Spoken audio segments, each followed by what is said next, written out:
भगवान नारायण के दत्तात्रेय अवतार की कथा भीष्म जी कहते हैं, युधिष्ठिर, अब तुम मनुष्यों में श्री हरि के जो अवतार हुए हैं उनका वृतांत सुनो।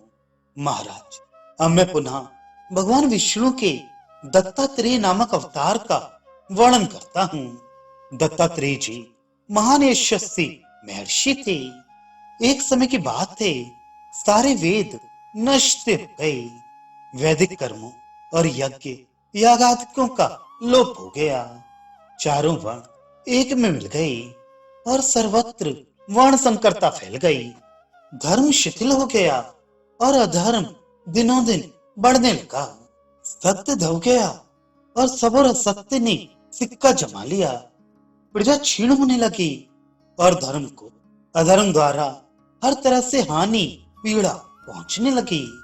ऐसे समय में महात्मा दत्तात्रेय ने यज्ञ और कर्मानुष्ठान की विधि से संपूर्ण वेदों का पुनरुद्धार किया और पुनः चारों वर्णों को पृथक पृथक अपनी मर्यादा में स्थापित किया।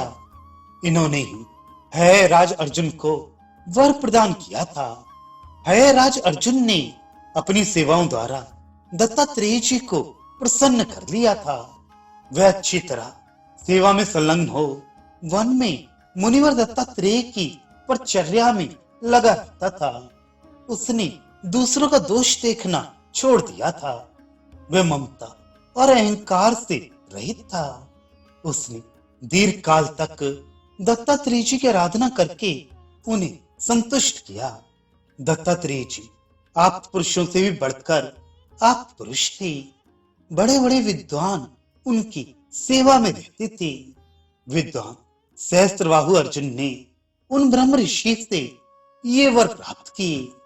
अमृत छोड़कर उसके मांगे हुए सभी वर विद्वान ब्राह्मण दत्तात्रेय जी ने दे दिए।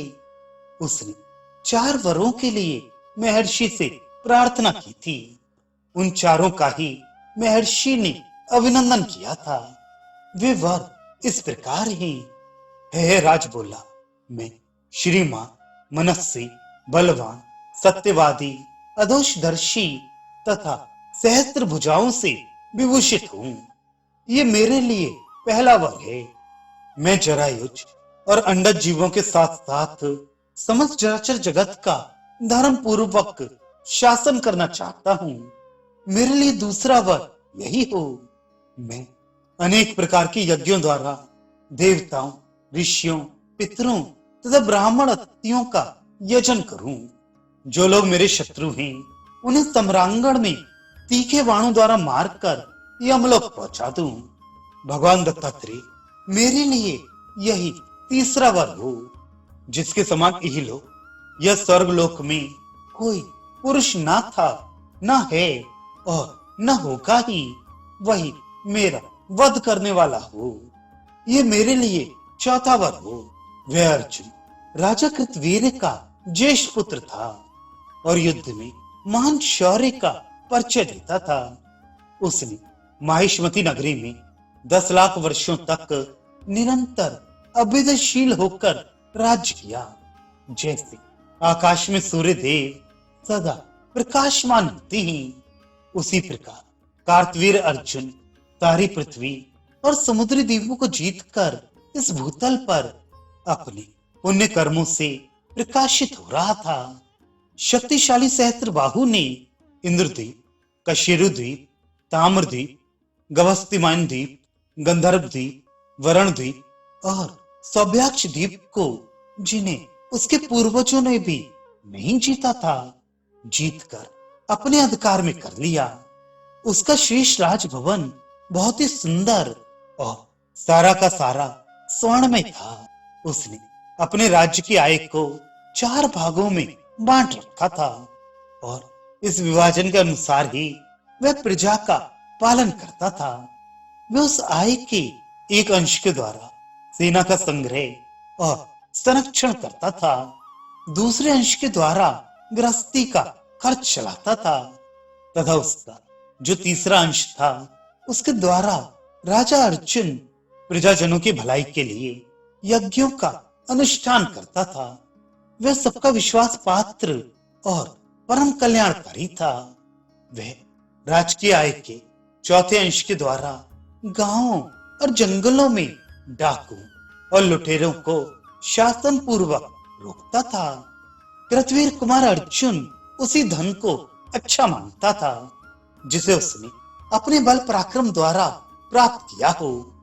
का या मूषक वृत्ति से जो लोग प्रजा के धन का अपहरण करते थे, उन सबको वह नष्ट कर देता था। उसके राज्य के भीतर गांव तथा नगरों में घर के दरवाजे बंद नहीं किए जाते थे।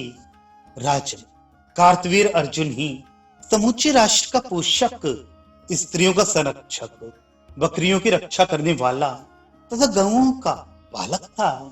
वही जंगलों में मनुष्यों के खेतों की रक्षा करता था। ये है कार्तवीर का अद्भुत कार्य, जिसकी मनुष्यों से तुलना नहीं हो सकती। न पहले का कोई राजा कार्तवीर की किसी महत्ता को प्राप्त कर सका और न भविष्य में ही कोई प्राप्त कर सकेगा। वह जब समुद्र में चलता था तब उसका वस्त्र नहीं भीगता था। राजा अर्जुन दत्तात्रेय जी के कृपा प्रसाद से लाखों वर्षों तक पृथ्वी पर शासन करते हुए इस प्रकार राज्य का पालन करता रहा। इस प्रकार उसने लोक हित के लिए बहुत से कार्य किए। भरतश्रेष्ठ, ये मैंने भगवान विष्णु के दत्तात्रेय नामक अवतार का वर्णन किया।